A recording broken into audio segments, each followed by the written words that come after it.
تھا کھلاؤ بھی ظاہر نہیں تھا، اور تقوی وہ ہے جو چھوٹی چھوٹی باتوں کو بھی کوڈ کرتا ہے۔ تقوی بہت چھوٹی چھوٹی باتوں کو کوڈ کرتا میرے بھائی۔ تقوی فتویٰ ایک الگ ہو گیا۔ فتویٰ یہ ہے کہ اگر ہم نے کھانا کھایا اور کھانا کھانے میں ہمارا لقمہ حلق میں اٹک گیا، لقمہ نیچے نہیں اتر رہا ہے، اب ایسا لگتا ہے کہ مر جائیں گے، انتقال ہو جائے گا، پانی نہیں ہے، شراب رکھی ہے، تو اتنی اجازت ہے شراب پینے کی کہ جتنی سے لقمہ نیچے کو ڈھک جائے۔ یہ کیا ہے؟ یہ فتویٰ ہے، لیکن اندر سے تقویٰ کہتا ہے تو شرابی۔ صحیح بات ہے۔ فتویٰ کیا کہہ رہا ہے؟ اتنی پی لو کہ جتنے سے لقمہ نیچے کو چلا جائے، سڑک جائے، اس لیے کہ جان کا بچانا فرض ہے۔ یہاں پر فتویٰ یہ کہہ رہا ہے کہ اتنی پی کے لقمہ نیچے لے جاؤ، مگر تقویٰ بولا ارے جانے نہیں، ہزاروں چلی جائے مگر یہ حرام ہے تو حرام ہے۔ پینا مزدور کی بات، اس کی کوئی نظر تک نہیں کروں گا، پی لینا فتویٰ ہے، سامنے دے رہا یہ فتویٰ ہے۔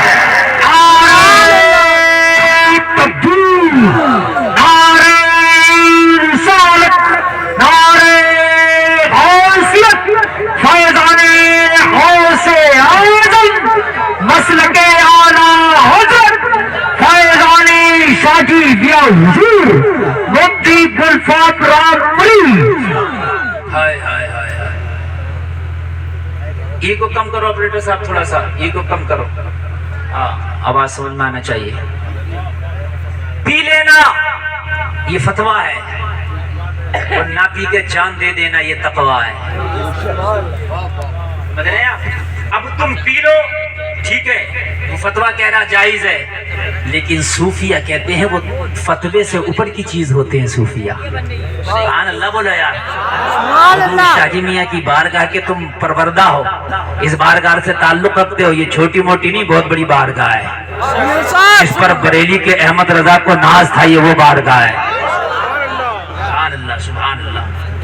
میرے بھائی یہ ہے تقوی کی کیفیت۔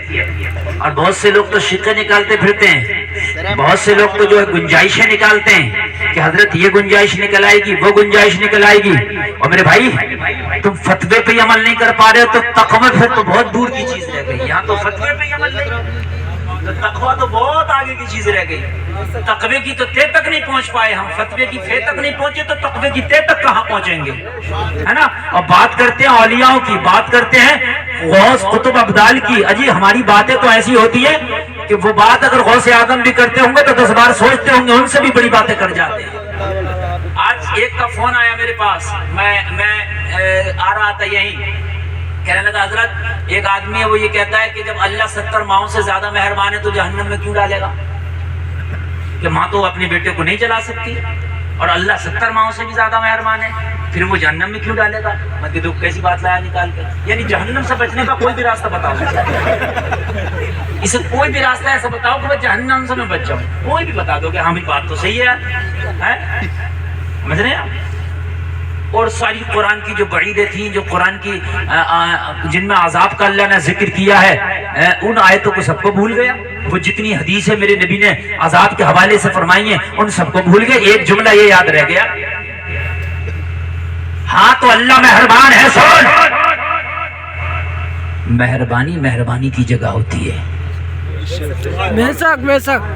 اب میں آپ کو بتا دوں، سن لیجیے، آپ اس مسئلے کو سمجھا دوں اگر آپ کہیں تو، یا آگے بڑھ جاؤں پھر سمجھاؤں اسے؟ بولیے۔ سمجھا دو۔ کہہ رہا ہے کہ جب اللہ 70 ماؤں سے زیادہ مہربان ہے تو پھر مرنے کے بعد جہنم میں کیوں؟ پھر تو ہو گیا کام۔ ماں اپنے بیٹے کو کہاں جلانا پسند کرے گی؟ کتنا برا بھی بیٹا ہو تو ماں اپنے بیٹے کو جلانا پسند نہیں کرے گی، تو اللہ کیسے جلائے گا جہنم میں؟ تو سنو، شکے نکالتے پھرتے ہیں، شکے وَلَهُمْ عَذَابٌ عَلِيمٌ بھول گئے؟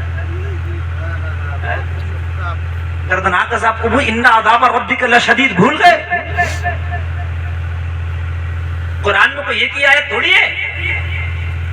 سنیں، مہربان کسے کہتے ہیں اور عذاب کسے کہتے ہیں؟ بے شک میرا رب مہربان ہے، مگر ہے کیسے؟ تمہارا استاد تمہیں محنت سے پڑھائے، یہ اس کی مہربانی ہے کہ نہیں ہے؟ بولو ہے کہ نہیں ہے؟ آپ اپنے استاد کو فیس نہ دو وہ تب بھی پڑھائے، مہربانی ہے کہ نہیں ہے؟ اس کا کہنا نہ مانو وہ تب بھی پڑھائے، بے شک ارے ہے کہ نہیں ہے؟ آپ کا استاد کے یہ کام کر آپ نہ کرو وہ تب بھی پڑھائے، مہربانی ہے کہ نہیں ہے نا؟ اچھا، اس کے باوجود جب تمہارا امتحان ہو تو امتحان میں اب اچھا استاد تمہیں نقل کرائے گا یا تمہارے اوپر تیاری کرا کے تم سے کہے گا تم ہی اپنے اس پرچے کو پاس کرو؟ تم ہی پاس کرو. چونکہ وہ اگر کرائے گا تو چیٹنگ ہو گئی نا. وہ کیوں کرائے گا تم کو؟ پہلے اس نے مہربانی کی نا، تم نے اس کو فیس نہ دی تب بھی اس نے مہربانی سے پڑھایا، تم نے کہنا نہ مانا اس نے تب بھی پڑھایا. لیکن جب امتحان گاہ میں تو بیٹھا ہے تو پرچہ تجھے حل کرنا ہے، یہ تیرا امتحان ہے. وہاں انصاف سے کام لیا جائے گا، وہاں عدل سے کام لیا جائے گا. دنیا میں تو نے اللہ کی نافرمانی کی، اس نے تب بھی تجھے کھانا دیا، یہ اس کی مہربانی ہے. تو نے اس کی بات کو نہ مانا،